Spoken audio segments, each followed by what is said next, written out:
Banowati. Dewi Banowati niku rak putri sing sugih bondo donya, suarane ya apik, pinter nyanyi tumpakane alpat. Nggih mboten? Nah, Zaman semono iki. lho. Niki Zaman semono wis ana alpat lho. Nah niki sampean iki ora ngerti kok marai kok. Sayang zaman semono kok. Mulane nek dalang ki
bawana horeg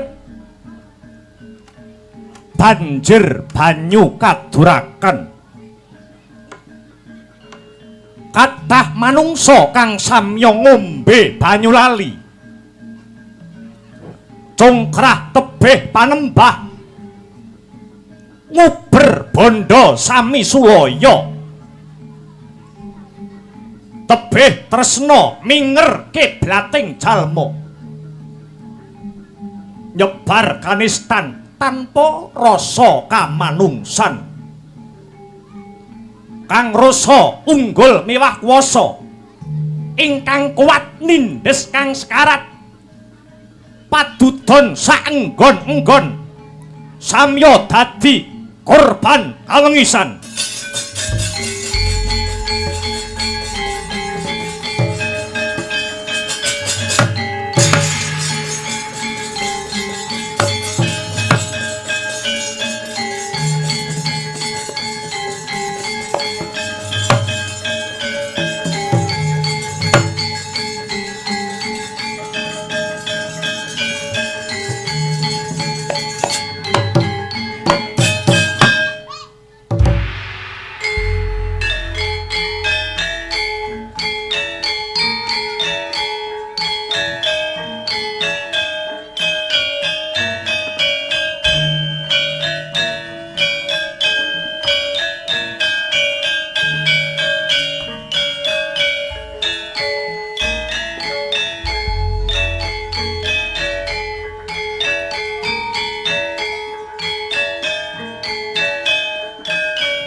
hong ilahing sekaring bawana langgeng mangko tongger jeneng kita Puntadewa hayuwa gugup garagapan ulun Bathara Indra kang jogarake anggon kita maladi hening mapan ana ing sanggar pamlengan kene. Nok nuwun inggih Pukulun Bathara Indra. Sembah pangabekti kula kunjuk sandhap pepada paduka Pukulun. Iya, Nger Puntadewa. Sumurupa wanci kalenggahan iki para Pandhawa wis antuk kamulyan utawa kamukten wujuding praja Ngamarta ya Indraprastha kene. Eling den eling ya kulup kraton Indraprastha iki biyen ulun kang yasa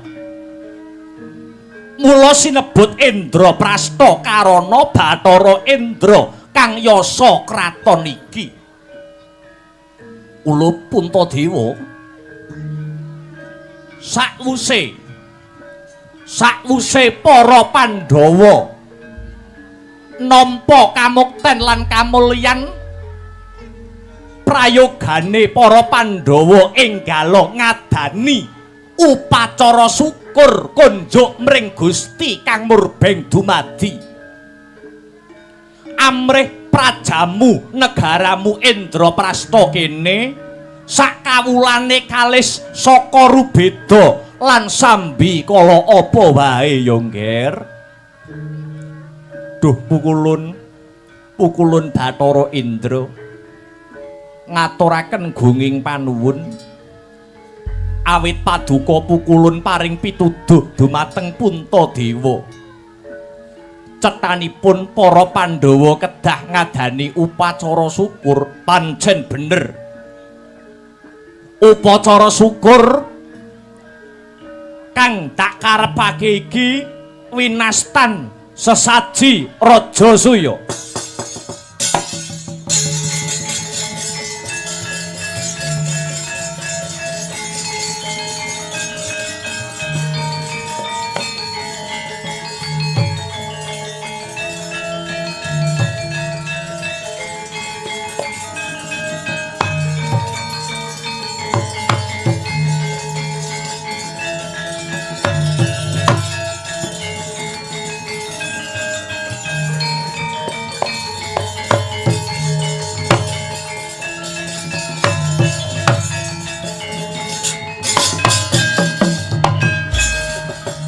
Tan samarba moring suksma sinukmaya winahya ing ngasepi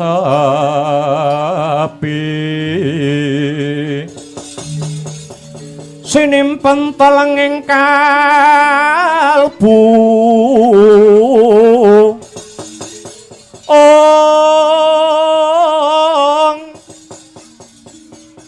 pambukaning warana tarlen saking liep layap ing aluyut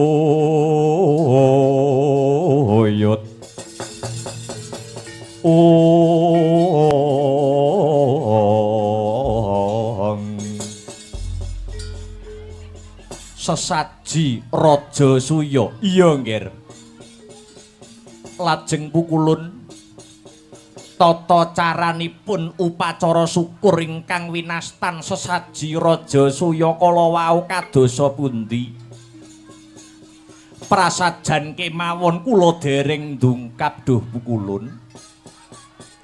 Mangkene ya Ngger, kula Puntadewa babakan syarat sarana kang sarta tata carane sesaji Rajasuya iki nyuwuna pirsa marang Nalendra Dwarawati Prabu Sri Bathara Kresna amarga ya mung panjenengane kang jinejer dadi kusiring para Pandhawa mekaten pukulun iya anyareng rembulan kang nedheng purnama iki muga-muga apa sing dadi gegayoning para Pandhawa bisa kasembadan ya ngger Puntadewa.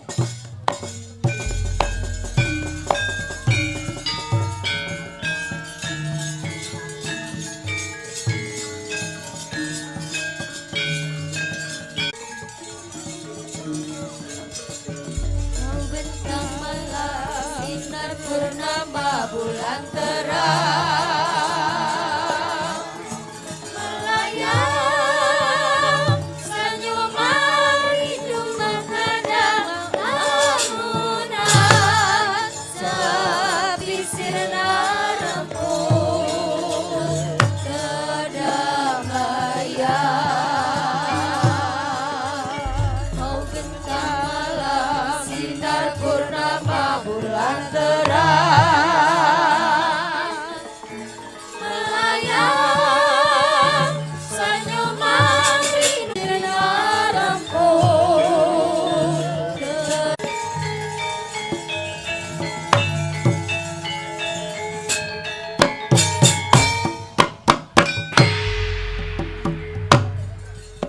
Kinocapno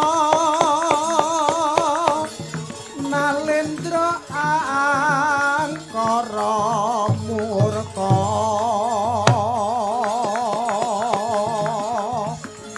harasa gawe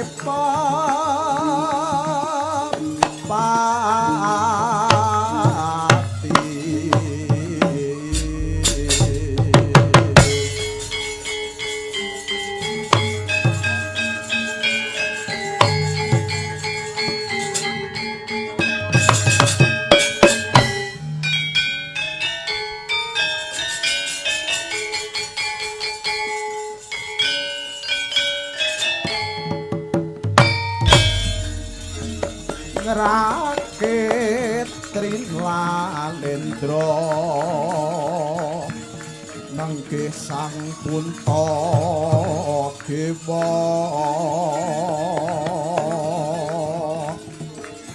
lan nata ing Dwarawati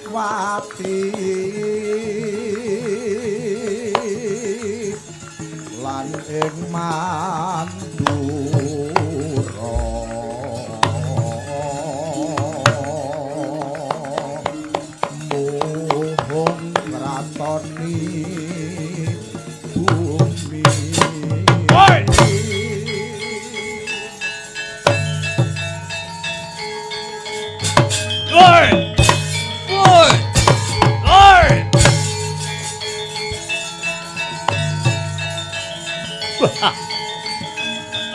Atialah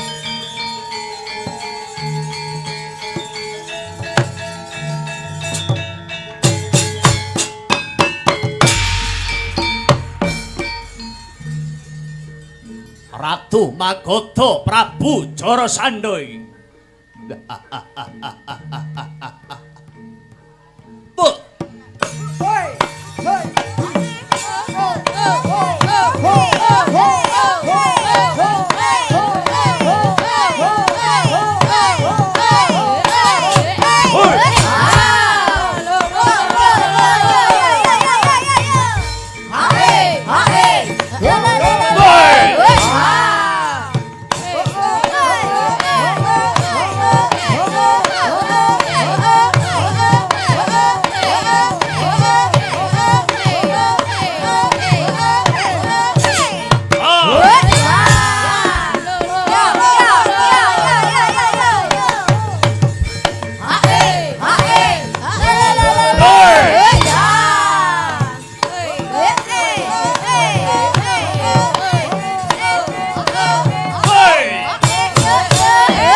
Oh, ah,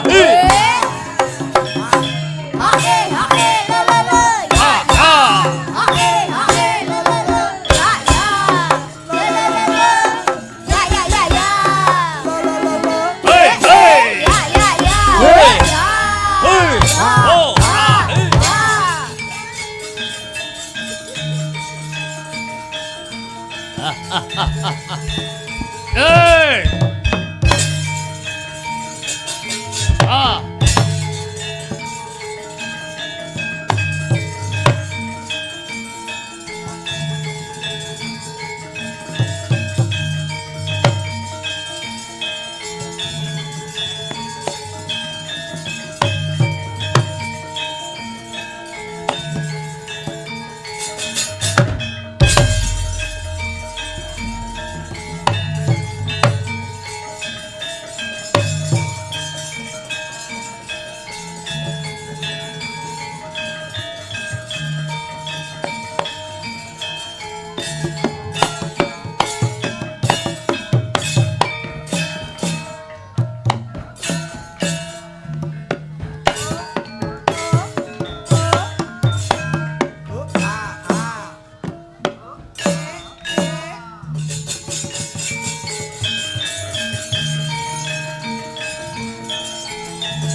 Dening utamaning nata berbuti bawalak sana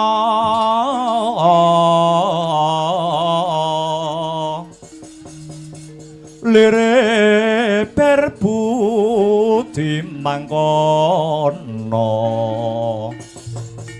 lila lagawa ing driya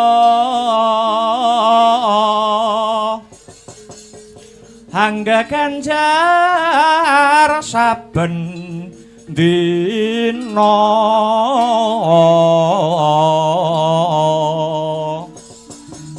agung tenya paring dana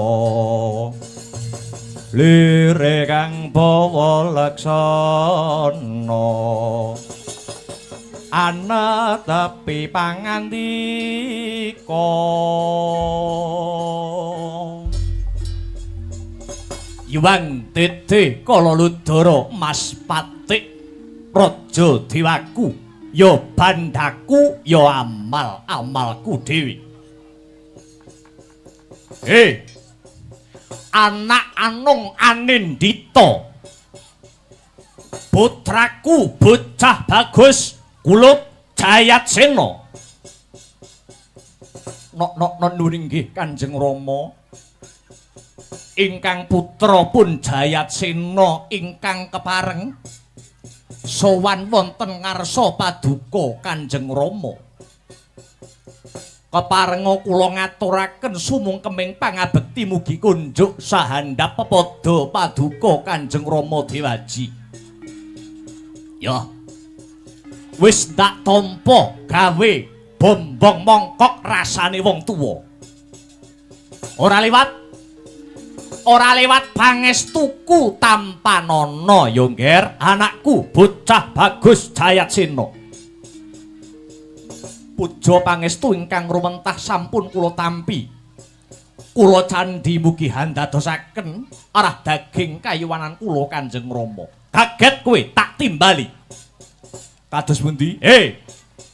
Kowe mestine kaget ndak timbali Jayatsena. Nggih. Garagapan raosing manah kula. Lepat kula menapa, dosa kula menapa suwawi kula aturi paring dawuh Kanjeng Rama. Kang putra pun Jayatsena sagah anampi paukuman saking Kanjeng Rama Dewaji Prabu Jarasandha. Wah, lah dalah. Ya mangkono kuwi anak anungane Ndita bisa junjung derajate wong tuwa. Wani sara dau saguh nampa pidana saka pun Rama. Nok nggih. Suwawi kula aturi paring dawuh Kanjeng Rama. Ngene. Kowe apa wis krungu kabar kang sumebar pawarta kang warata? Apa sing dadi gegayuhane ramamu Jarasandha iki kulo? Lho, ingkang pundi menika? Piye? Ingkang pundi? Babakan sesaji Kalalodra. Lamat-lamat sampun kathah para kawula ingkang sami rerasanan. Bilih paduka Kanjeng Rama badhe ngadani wujudipun sesaji Kalalodra. Menawi keni winedaring kathah sesaji Kalalodra kala wau kados pundi menggah jlentrehipun. Kang putra cumadong dawuh Kanjeng Rama. Rungokna nggih Jayatsena. Sesaji Kalalodra mau wujuding upacara syukur konjuk marang sesembahanku Bathara Kala. Ya Sang Hyang Ludra dewaning kesugihan. Pun Rama percaya kalamunta yen wis kasembadan ngadani wujuding sesaji Kalalodra, kesugihane Prabu Jarasandha bakal awet. Run tumurun rah tumerah tedak pitu turun pitu babaring tumuwuh. Kang Tagak piye belung? Tak kira sinuwun Prabu Jarasandha iki sing uripe wis keceh bondo donya. Ki rasane tak kira ki wis marem, atine wis ayem. Tinemune ya durung ya Kang. Isih duwe rasa wedi melarat. Ketitik bakal ngadani wujuding sesaji Kalalodra ing pamrih kesugihane iso awet nganti tedak turun pitu ya Kang. Ya lumrah lung. Jenenge menungsa ki lumrah.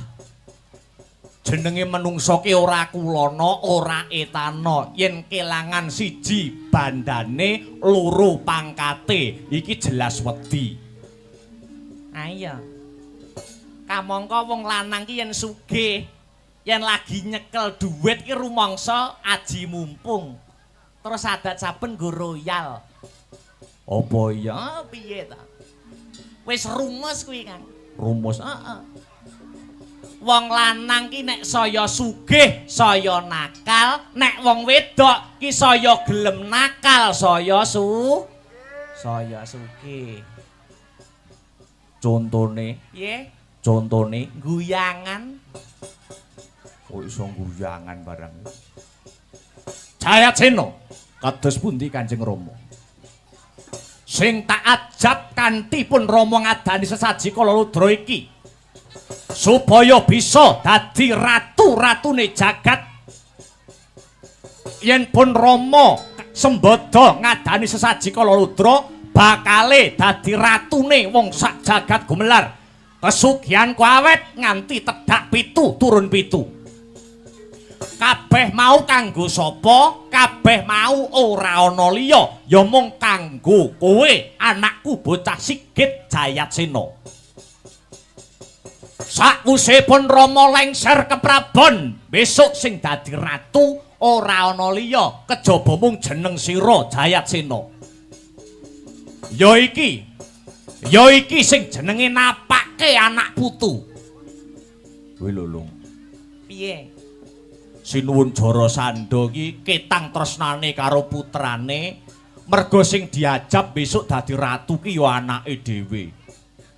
Dadi sinuwun Jarasandha ki bangga duwe anak kaya Raden Jayatsena. Aku ya bangga kok karo anakku, Kang. Pak anakmu heeh, bangga. Bangga. Lah kok bangga? Wah, saiki wis kelas 2 SMA. Kelas loro SMA. Heeh. Ya berprestasi, meteng Kang. Cangkemmu. Wong tuwa ora urus. Ngaturaken panuwun duh Kanjeng Rama. Jajena kula wonten dawuh. Mongko sesaji kala ludra kuwi mau syarat saranane pun Rama kudu bekakak ratu 100 negara. Nyembelih ndase ratu 100 negara mapan ana ing alun-alun negara Magoda. Pun Rama bakal yasa geni murup.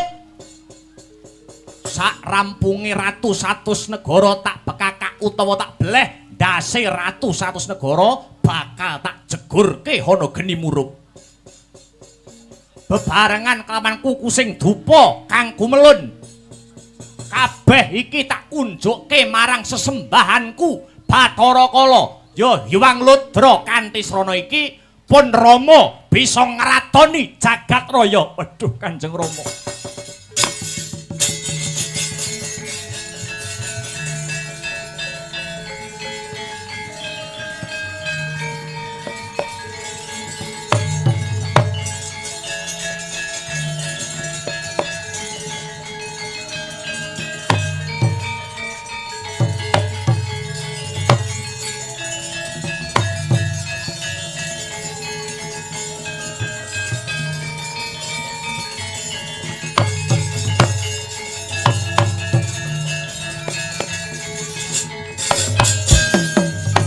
Yatri sangga pirang nguri nanggul kinempit kempit dosa ngerep naning bawono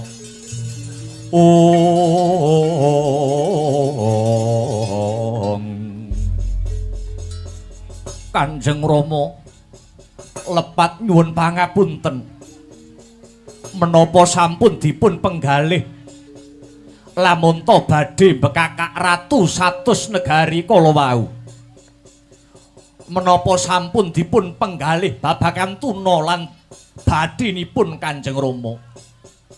Dasarmu apa kowe ngucap sing kaya mangkono? Lamun to anggenipun badhe napakaken anak putu kanthi srana ancik-ancik kacilakan kang sarta kasangsaraning asanes. Nyuwun sewu ing benjangipun Kang Putra boten badhe kersa jumeneng dados ratu ing Magoda menika. Awit niki mengke sisip sembire luput katuranggane badhe nglandang korban ingkang boten sekedhik cacahipun. Cangkemmu menengo. Oh.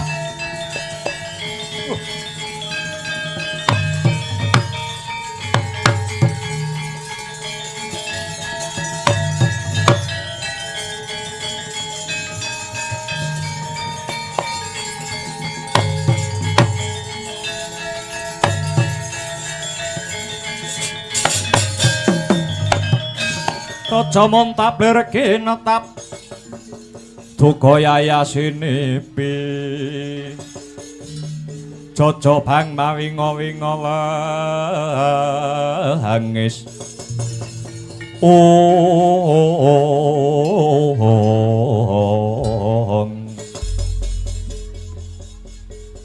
yang sadelek mejang kaya dalang nuturi kaya kiai cilik digedhekke bareng gedhe nuturi karo wong tuwa.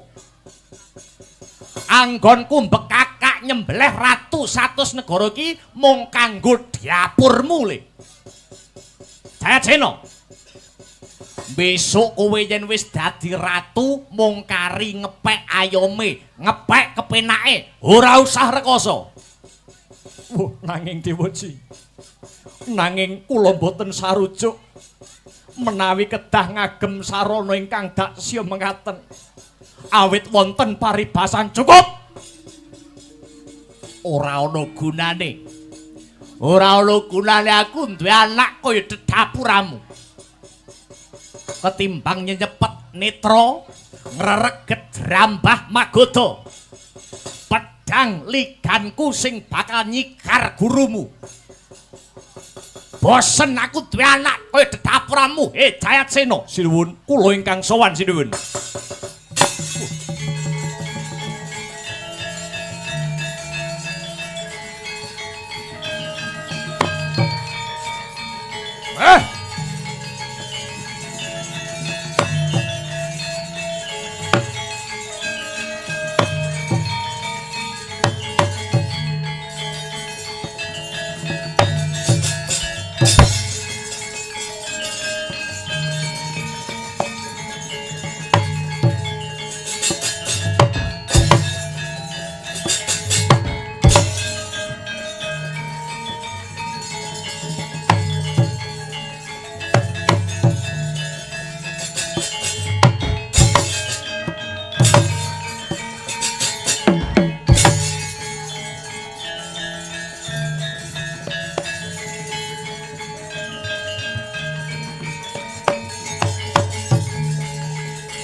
Ya jagat ya dewa ya Bathara.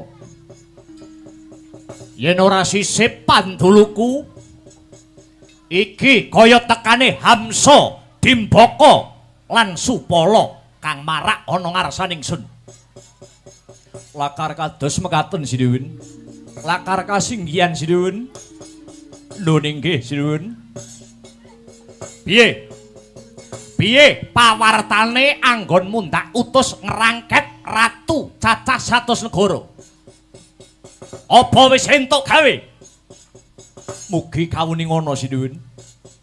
Kula Yayi Dimbaka dalah Kakang Supala sampun kasembadan ngrangket ratu minangka tumbalipun sesaji Kalaludra. Ngantos dinten sakmangke sampun ratu cacah 97 ingkang sampun kasembadan karangket wonten jroning pakunjaran Praja Magadha. Ratu cacah 97. Nuwun inggih sinuwun. Tegese kurang 3. Yen ngono enggal genep ana. Yen ora genep 100 ora bisa sinebut sesaji Kalaludra. Lajeng kersa paduka sinuwun. Nalendra pundi sinuwun ingkang paduka kersakaken minangka dados ganepipun? Kanggo ganepe ratu 100 negara. Yen to mung ratu cilik-cilik agumah bakale kurang kurang kuncara ora bakal kondang. Genep ana 1 Ratu Ngamarta Prabu Puntadewa, angka 2 Ratu Ndwarawati Prabu Kresna, angka 3 sing pungkasan ya kuwi Ratu Mandura Prabu Baladewa. Kuwi sing dadi genepe. Waduh. Ratu teluke tek abot kabeh. Ratu teluke angele ora umum. Ora usah ngresula. Yen kowe ora saguh ngrangket ratu telu kuwi mau, kowe dhewe wong telu sing bakal dadi ijole. Saguh apa ora? Nuwun inggih sinuwun sagah. Yen to pancen saguh, aja nganti slendro sing dadi rasamu. Tumuli budhal. Aja pati-pati bali yen durung kasembadan ngrangket ratu telu kuwi mau. Nuwun inggih dateng sendika. Budal dina iki.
Yu jagat Dewa Bathara yu jagat Pangestungkara.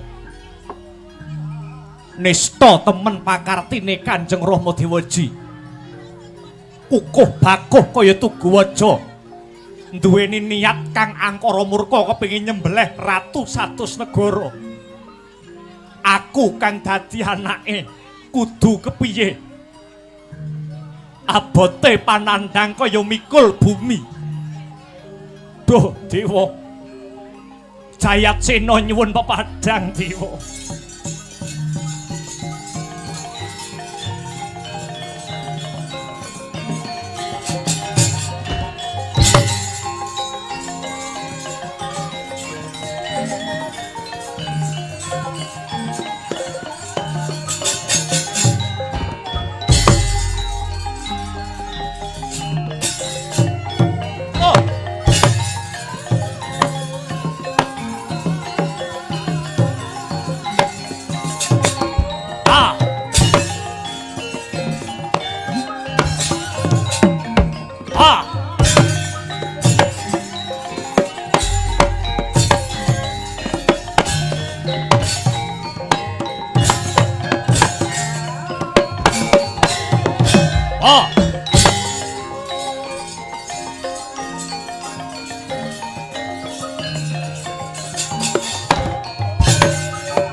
Abang pendet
mangkya darajating praja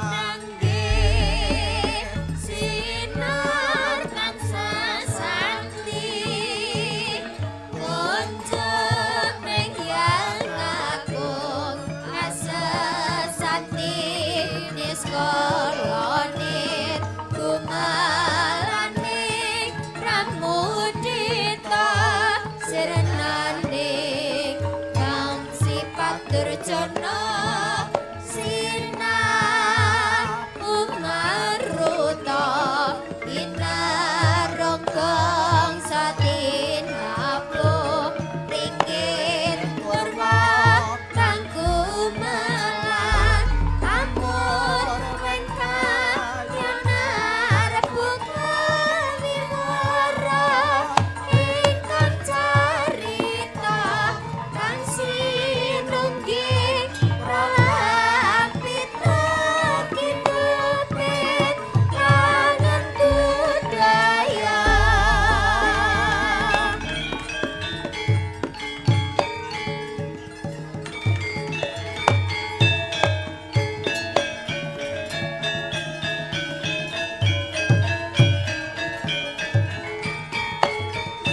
kawuryan musun nyoruri Angge sinar tansah santi Monceng renggang agung asa santi Niskolodin umalane pramudita senane kang sifat durjana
cilangenira sang nar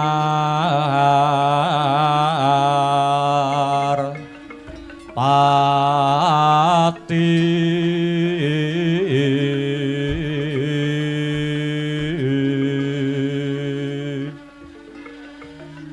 lampah hira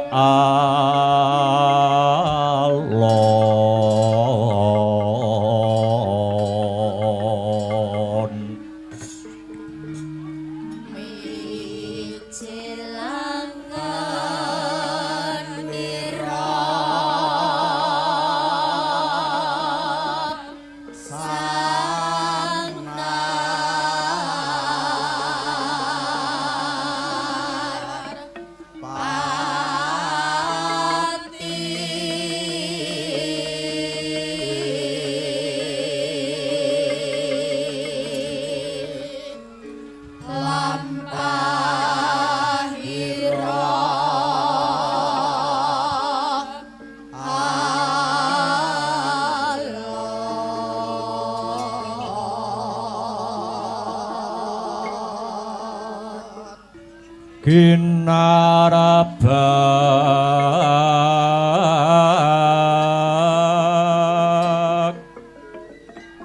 padaya yuwarna nira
Sari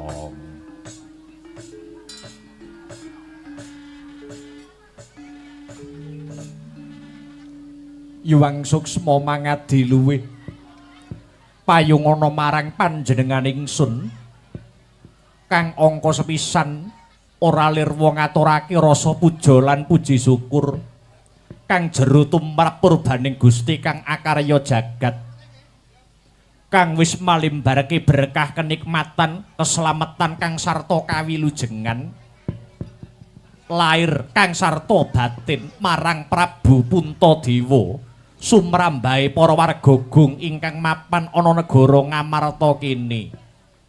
Yayi Werkudara barep kakangku ana apa? Janaka wonten dawuh Duh Kaka Prabu. Dina sakmengko diprayogake anggonmu lungguh yadi. Sawetara pun kakang nyuwun wanci kang sarta nyuwun inah kanggo srana manembrama rawuh para pepundhen sekarone kang dina sakmengko kepareng rawuh ana negara Ngamarta iki ya Yayi.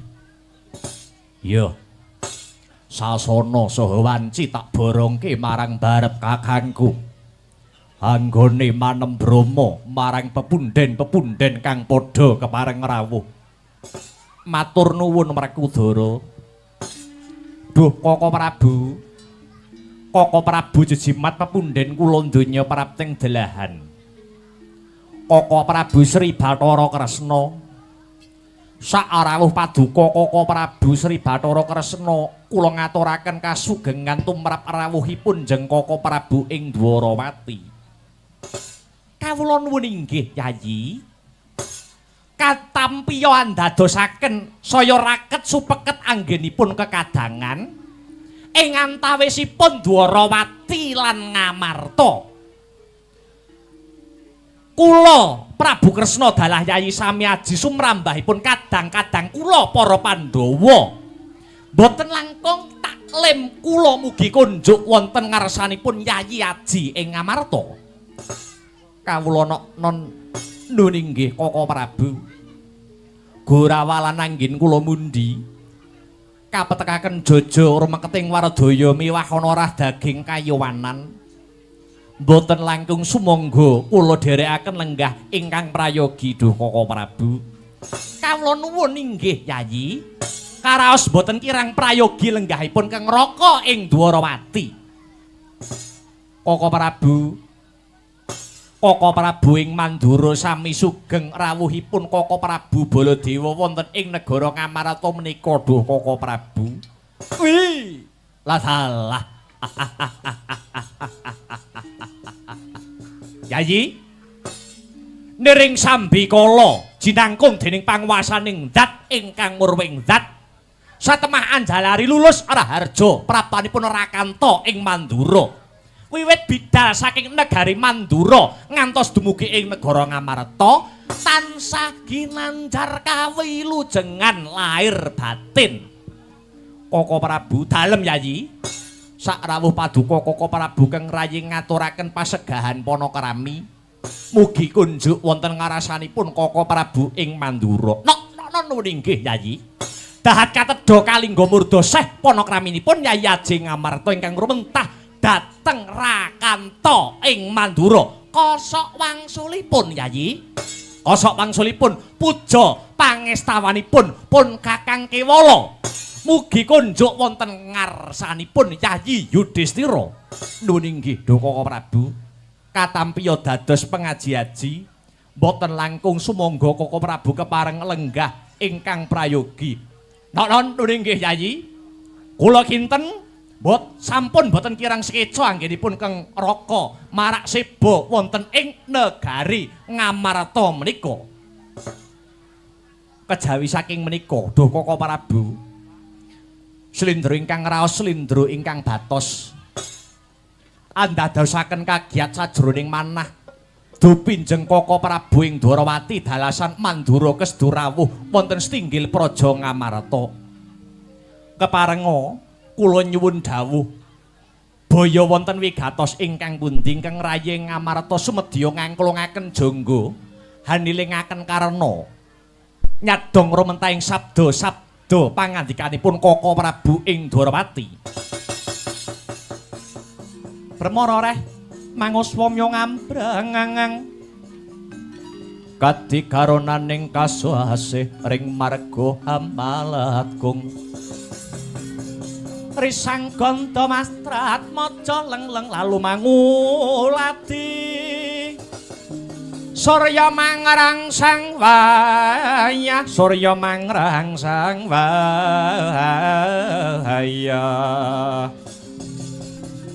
Umyus hamara wayahanto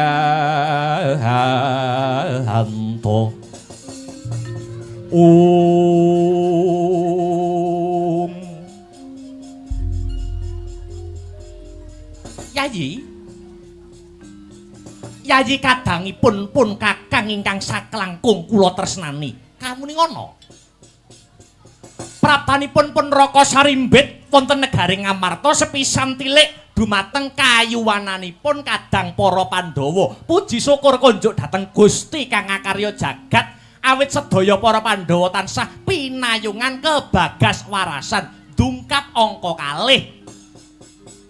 Kula ngaturaken alam moneng alam menika tembung lawas oneng menika tegesipun kangen awit sawetawis candra laminipun boten saged lawan pangandikan kanthi pratitis kadidene dinten sakmangke. Lah dungkap ingkang angka 3 Yayi. Lugunipun kula menika rawuh tuwuh tandha pitakon wonten salebeting batos awit tri ari kawuri utawa 3 dina kepungkur kula nampi nawala ingkang dipun tapak astani dening Yayi Prabu ing Amarta ingkang suraos sing tulis wonten mriku ngandharaken bilih kula ripalenggahan sakmangke tinimbalan marak sowan wonten ngarsanipun Yayi Aji ing Amarta. Pramila saking menika Doh Yayi kapareng ora kanta cumadong dawuh Yayi tan prabeda keng Raka ing Mandura kula ugi mekaten pramila saking menika mokal menawi boten wonten babakan ingkang wigati sumangga kula aturi paring dawuh mbok menawi wonten pepeteng keng Raka saged madangaken menawi wonten reruwet pun Raka saged hangudari. Koko Prabu wonten dawuh Yayi. Saderengipun ngaturaken pangapunten awit kedahipun kula ingkang sowan wonten Dwarawati nanging dinten mriku malah keng rayi ingkang nyuwun paduka kekalih rawuh wonten negari Ngamarta. Sampun to Yayi, sampun. Kula aturi ngicali raos Durgama kang sarta sangga runggi rikuh kang sarta pekiwuh. Sampun dados penganggep kula Ngamarta kiya Dwarawati, Dwarawati kiya Ngamarta. Boten kula bedak-bedakaken. Dados kresna ing mriki dumugi wonten Ngamarta ngibaratipun kebo mulih ana ing kandhange dhewe. Wonten menapa Yai? Kula aturi paring dawuh. Koko Prabu, boten wonten ingkang kula suwuni pirsa kejawi namung paduka Koko Prabu. Perkawis mekaten kirang langkung sapta ari kawuri wonten sanggar pamelengan kula karawuhan jawata saking kayangan Kaindranu inggih Pukulun Bathara Indra inggih lajeng awit Pukulun Bathara Indra ingkang yasa wujudipun bumi wana marta menika lan sakmangke sampun binangun dening para Pandhawa ngantos dados keraton ingkang endah edipeni. Pukulun Bathara Indra paring dawuh minangka tandha syukur binanguning praja Indraprasta menika para Pandhawa kinen ngadani wujuding upacara syukur kang winastan sesaji Rajasuya. Sesaji Rajasuya lakar kasinggihan Duh Koko Prabu. Ananging pukulun Bathara Indra ugi paring dawuh babakan syarat sarana lumadining upacara syukur sesaji Raja Suya. Kula kinen anyadong dawuh dhateng Paduka Kaka Prabu ing Dwarawati. Pramila, duh Kaka Prabu. Kadosa pundi syarat sarana ingkang kedah tinempuh murih kasembadaning adicara sesaji Raja Suya kala wau. Kang rayi ing Ngamarta cumadong dawuh duh Kaka Prabu.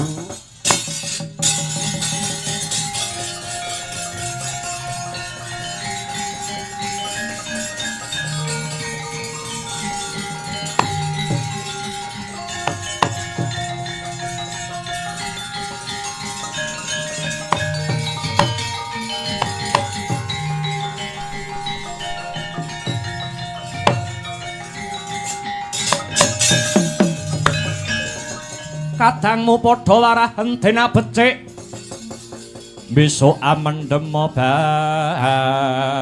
baris